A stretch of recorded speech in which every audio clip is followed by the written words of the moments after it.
Today is Friday, August 6, 2021, the fourth day of school. I'm Mr. Butcher, and my job is to keep you safe. Friday's my favorite day because on Fridays we tell Dad Joke Fridays. So I'll be doing those as we go through our announcements. So we're going to start with the first one, and then we'll get to our pledge. So, what did the police officer say to his belly button? You're under a vest. All right.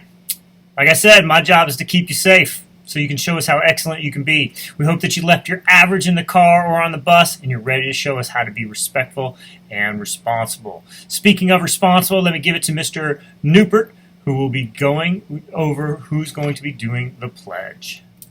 Thank you very much, Mr. Butcher. Like he said, I am Mr. Newport, and I am also here to keep you safe. One of our daily responsibilities is to be ready to show respect for the rights that we have in this country and our school as a whole. We do that daily by saying the Pledge of Allegiance to the flag, and we say our school pledge. When we do this, we stand up tall, we put our hands over our heart, we speak loudly, clearly, and with pride. Don't worry if you don't know our school pledge yet. Like we say every single day, if you listen and follow along, you'll get it in no time. Leading us in the pledge today, we have Miss Allen and Miss Hester. I pledge allegiance to the flag of the United States of America and to the republic for which it stands, one nation, under God, indivisible, with liberty and justice for all. Please remain standing for the Kennedy School Pledge. I pledge myself as a Kennedy Dragon to be ready for the day ahead of me. I will be respectful of myself, my teachers, and all others I meet throughout the day.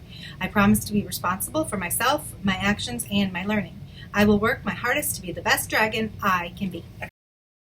Please take a moment to reflect silently on our day, our activities, and what we hope to accomplish.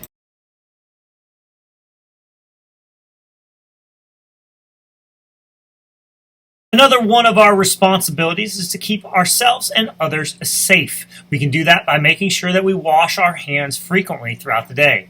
When we wash our hands, we want to be using soap or water or an alcohol-based hand sanitizer.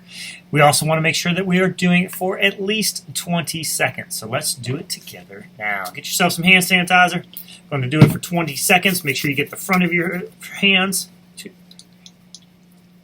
Make sure you get the back of your hands. 2. Get the other hand, 2, 3, 4, 5. Get in between your fingers, 2, 3, 4, 5. Make sure you get the fingertips, 2, 3, 4, 5. The other fingertip, 2, 3, 4, 5. Your thumb, 2, 3. The other thumb, 2, 5. And your wrist. There you go. Hands are clean. Let's get ready to go. Now that we are ready to start today, let's show respect for our classmates and friends who have birthdays today and this weekend. Happy birthday to Journey King today and Marcus Pence. Journey is 8 and Marcus is 7. Happy birthday this weekend on Saturday to Sergio Navarez Obregon, who is 10, and Julieta Venegas, who is 7. And on Sunday, Brooklyn Clifton, who is 8, and Harper Tate, who is 6. Happy birthday, guys. Have a great weekend. All right, another one of our responsibilities is to make our lunch choice. Before I tell you what the lunches are, I have a lunch joke, dad joke. What did the 2 pieces of bread say on their wedding day? It was loaf at first sight. All right, for lunch today, we will have stuffed crust pizza, fresh baby carrots, cheesy broccoli, and fresh watermelon. It is so good. Miss MJ was cutting it up yesterday, and I had some. It is awesome. If you do not want the stuffed crust pizza, you can always get PB&J or the muffin and yogurt. You'll still get some watermelon with that. You know, one of our daily goals is to build our vocabulary. Hopefully this week you guys have been building your vocabulary, looking at a cool picture from the United States win over Mexico in the Gold Cup final from last weekend. So, we've talked about, on Tuesday we talked about nouns, on Wednesday we did verbs, Thursday we did adjectives, and we'll do adverbs with adjectives next Thursday, just FYI. Also, really cool thing. I ran into Miss Hester's classroom today, scared her half to death because she was really focused on what she was doing. Sorry, Miss Hester. But they were talking about adjectives, and I thought that is so cool. We talked about adjectives in our picture, and they're talking about adjectives in class. That's really awesome. Today, we are going to look at the picture, and we are going to try to find prepositions and prepositional phrases.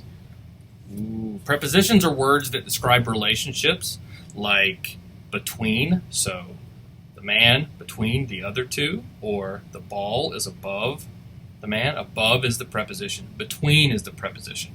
You can put that together with other words, okay, like an object, like a noun. The ball is above the men. Right?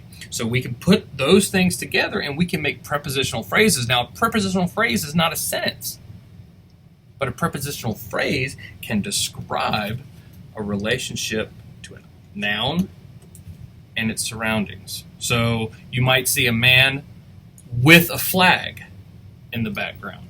With a flag is a prepositional phrase.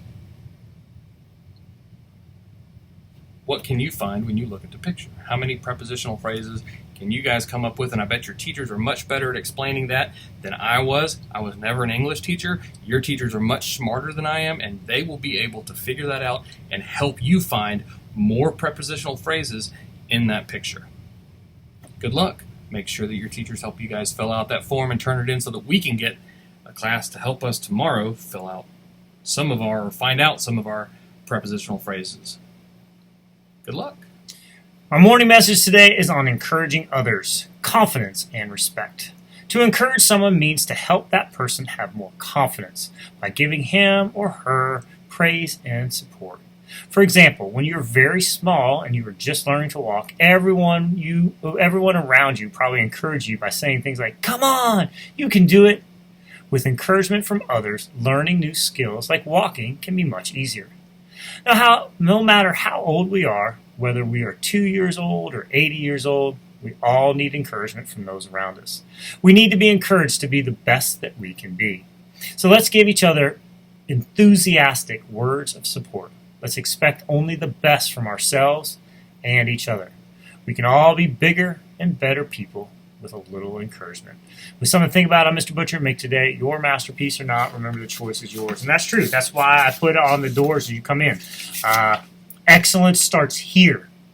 Leave your average in the car or your average on the bus, because we want you to be encouraged. We want you to know that you can. We expect excellence from you, and we know that you can do it. We're encouraging you to do it.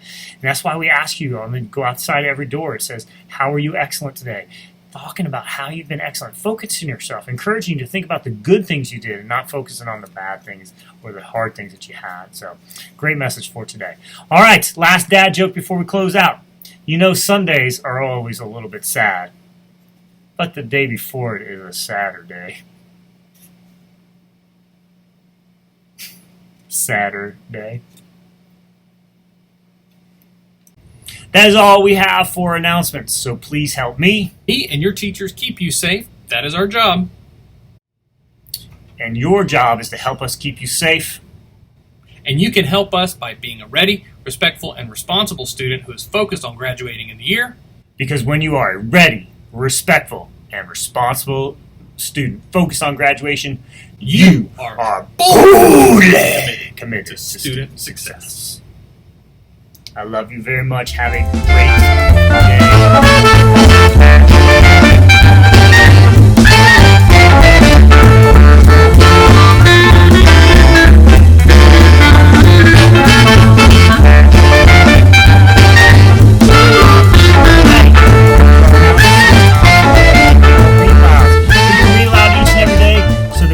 build our vocabulary, meaning we're exposing you to more words. We also do it so we can model what good readers do. Good readers read fluently, which means they read the words correctly. They read them at a good pace, not too fast, not too slow, and they read with expression.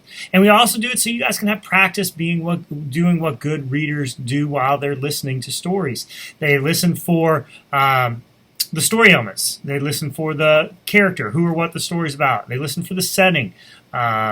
where and when the story is taking place, and they listen for the sequence of events. What happens first, last, first, next, and last, because we don't want you just to read the words, we want you to understand or comprehend.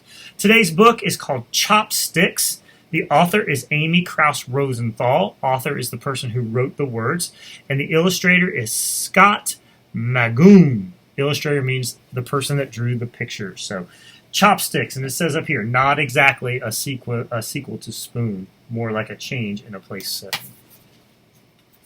Chopsticks. I cannot eat with chopsticks very well.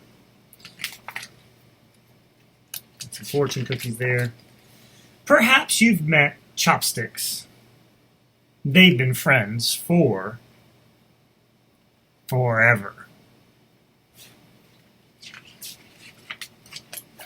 They go everywhere together. They do everything together. They're practically attached at the hip.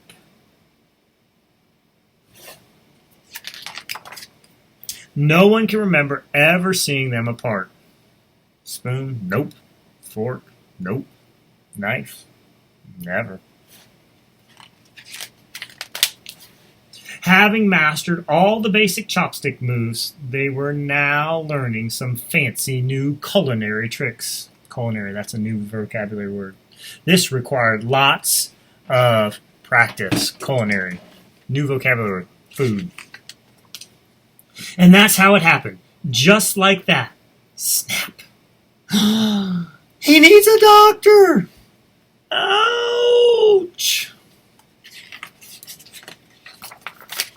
Chopstick was quickly whisked away.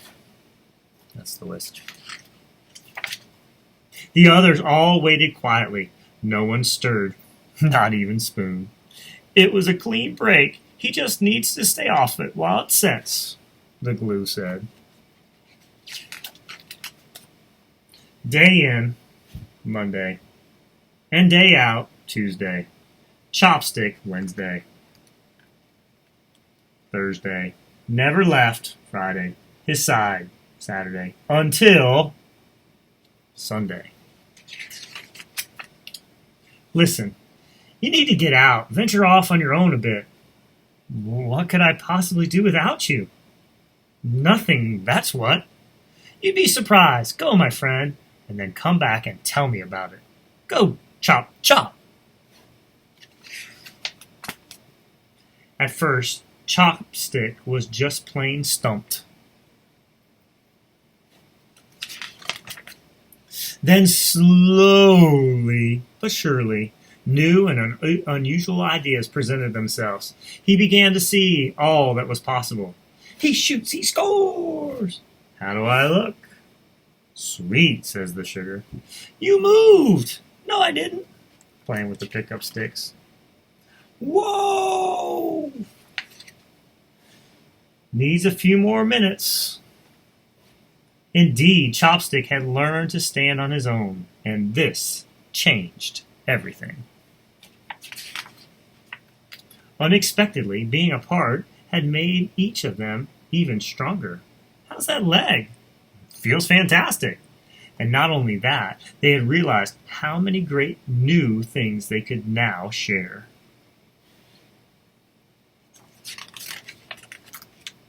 Knife knew this revelation was called for a toast. To chopsticks, the toast said, to standing on our own, and to sticking together. Hit it, boys.